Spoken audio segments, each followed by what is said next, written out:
Again, please excuse the noise outside the studio.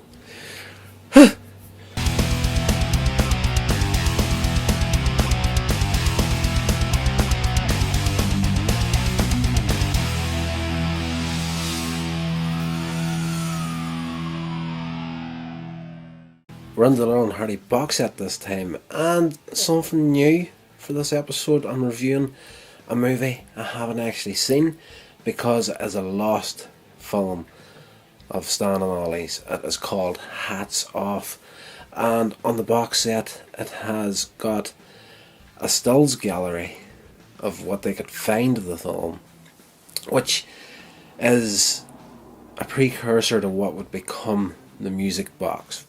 The Music Box, one of my favourite short films of Laurel and Hardy of all time, and there's only a small selection of stills on this box set, and it gives you a little bit of history of each picture and what it stands for in the film. Basically, at the beginning of this film, they were sacked as dishwashers, and they get a new job being door-to-door salesmen of a dishwasher.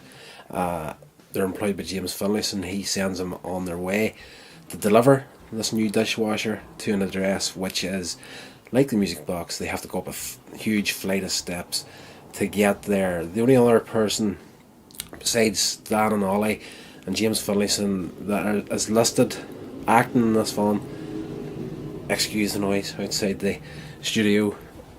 I should make a compilation of every time I say that. Please excuse the noise outside the studio. It happens all the time. We're too close to a main street here.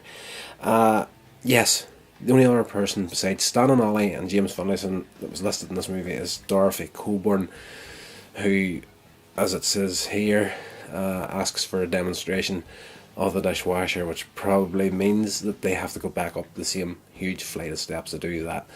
The film ends off with one of their huge street fight brawls where everybody that's involved in it, again, please excuse the noise outside the studio.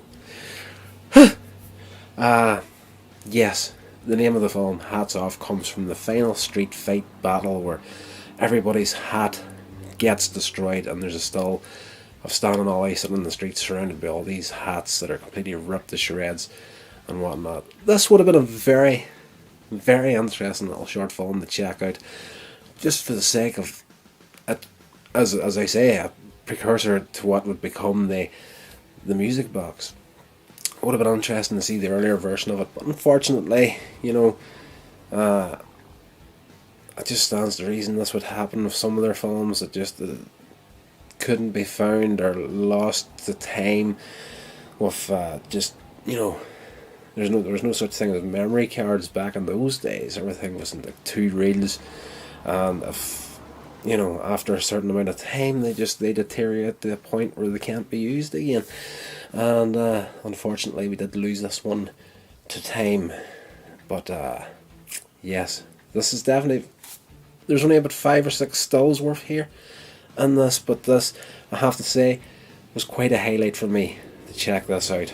So yes, definitely check out the Laurel and Hardy box set. There's something in there for everyone.